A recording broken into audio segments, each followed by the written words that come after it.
বাগিচায় বুলবুলি তুই ফুল শাখাতে দিশনে আজি দোল আজো তার ফুল কলি দে।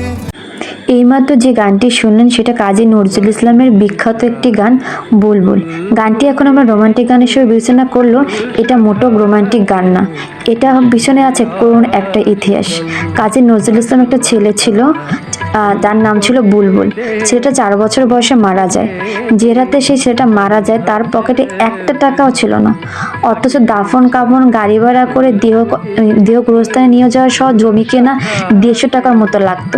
সেই সময় 150 টাকা মানে অনেক টাকা। হতদরিদ্র কবি এত টাকা কোথায় পাবে? বিভিন্ন লাইব্রেরিতে লোক পাঠিয়েছে, কিন্তু টাকা দিতে টাকার কোনো ব্যবস্থাই হয় নাই।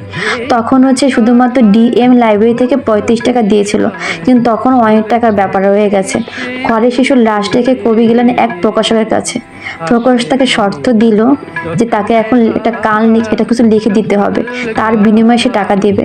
নিরুপায় কবি মনে নীরবে কান্না করে কবিতায় লিখলেন, ঘুমিয়ে গেছে শ্রান্ত হয়ে আমার গানের বুলবুল, করুণ চোখে চেয়ে আছি সজোরে ঝরা ফুলগুলো। এটা ছিল তাদের জীবন। আর 2-3টা কন্টেন্ট বানিয়ে তারপর লেখক হয়েছে। লেখক হওয়া এত সোজার বিষয় না ভাই।